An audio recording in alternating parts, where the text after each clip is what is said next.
Before the advent of Christianity, we had a huge number of deities that we worshipped, venerated, interacted with, and used their essence to perform magnificent activities. With Christianity and colonization and Western infiltration, we were now misguided into misunderstanding the origins of these Igbo deities. We particularly thought that these deities gained power or were established primarily through the performance of human sacrifice, particularly the sacrifice of virgins. This distorted narrative instilled fear and has led Ndi-Igbo to disregard and distance ourselves from our indigenous spirituality. However, it is important to recognize that when an outsider dictates or teaches us about our history, the narrative would always serve the agenda of the stranger rather than accurately reflecting our indigenous culture. Therefore, it is time to challenge and correct these misconceptions about our heritage and most especially to redefine the Igbo Deitification process and give it an ancestral perception, how our ancestors consecrated and instituted their deities from an Igbo ancestral perspective and not from a Western colonial Christian perspective. At the core of our spirituality and cosmology, we have a multitude of cosmic beings and deities. Each of these forces and entities possess diverse origins, some of which were man-made, while others are regarded to be directly connected to the Creator and now serving as emissaries or as its cosmic representative here on Earth. Now, example of these primordial forces is Ogwugwu or Ndi-Igbo, the primordial mother, Ekwensu, the enforcer, Anyanwu and Oshimili, and a whole lot of primordial forces. Personally, I refer to these primordial beings as Agbara or Umu-Agbara. Their distinctive characteristics is their inability to have any human origin or any human influence to their existence. Now, this sets them apart from deities or entities we recognize and regard as Alusi or Alukwusi. In order to understand the origins of Alusi in our cosmology, I've delved into crucial inquiries about how our ancestors consecrated deities, and I summed it up to a simplest term, which is the Igbo Deitification Process or the Deification Process. Now, this process entails the deification of human beings or ancestors at the point of their death due to the life they lived and the value they brought or added into their community. An example of this deity is Uto, located at Obo-Oto Nusude village. Uto was a renowned warrior who was inflicted with leprosy and was abandoned by the community he had saved to die. Now, this caused an animosity after his death, which through the Igbo divination process, the community were made to deify him, and currently they celebrate him using the Nkwa festival. In Nnewi, we have a Nnewi in her entire family unit. Even though many would claim that she didn't live a human life and was deified, that she's a primordial force, but we have countless stories of her experience, of her life experience, which begins from her paternity to her first and her second marriage to the birth and loss of her child, Asedo, which now made Nnewi people to have a separate time that we celebrate Asalo, which is a mourning period for the people or citizens of Nnewi. And finally, we also have stories and mythologies on how she appeared to Ndi and granted them her pot of wealth, which is why Nnewi today is known to be a land of wealth and a land of prosperity.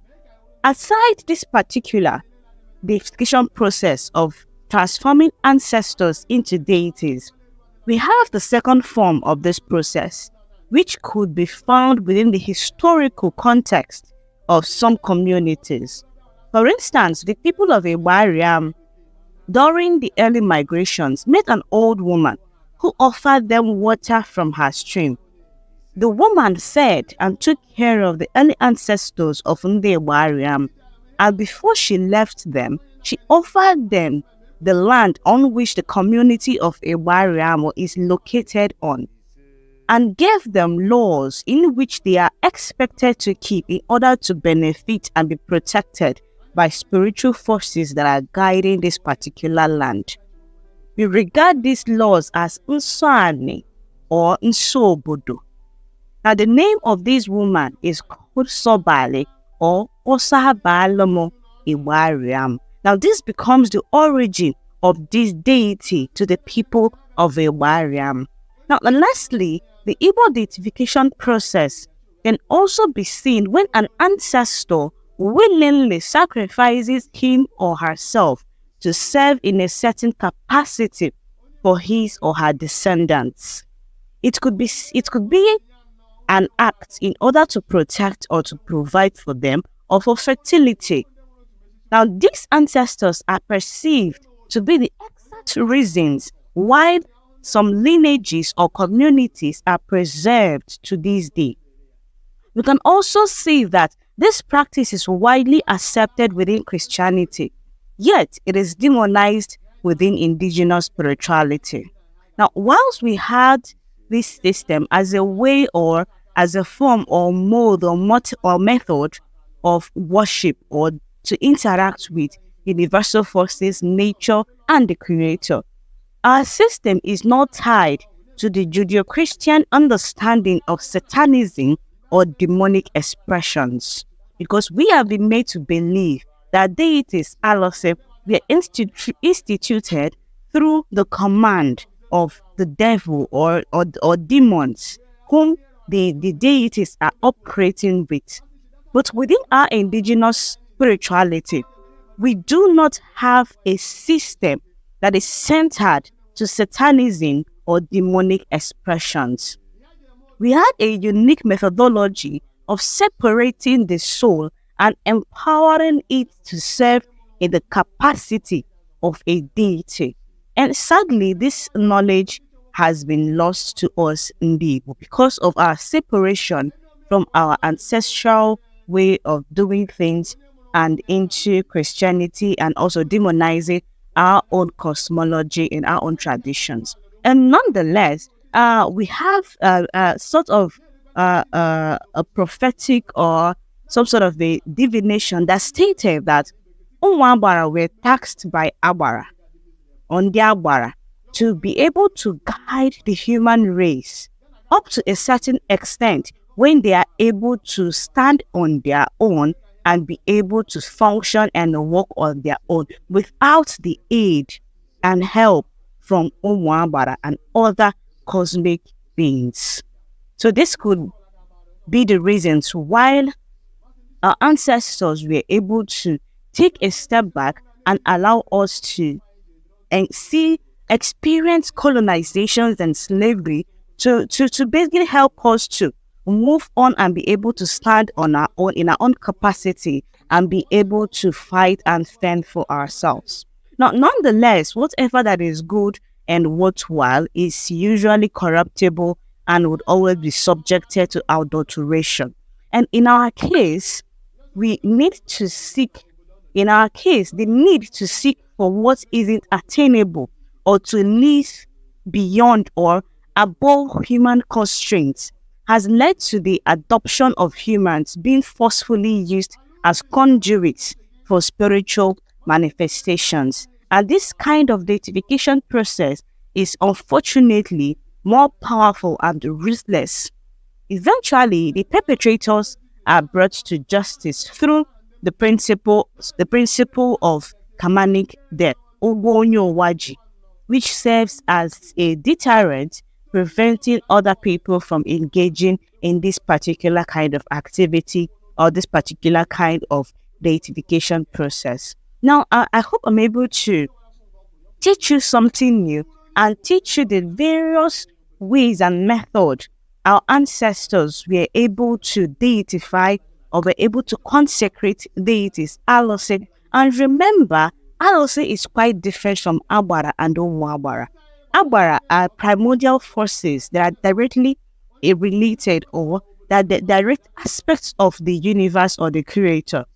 They don't have any human origin or any mythology where we were the ones that instituted these primordial forces. We just met them and they have been there guiding and aiding us, just like how Sobali helped the people, Alusi, the deity Alusi, helped the deity Sobali, helped the people of the Wariam without them not knowing who she was and not even knowing that she's an Wambara.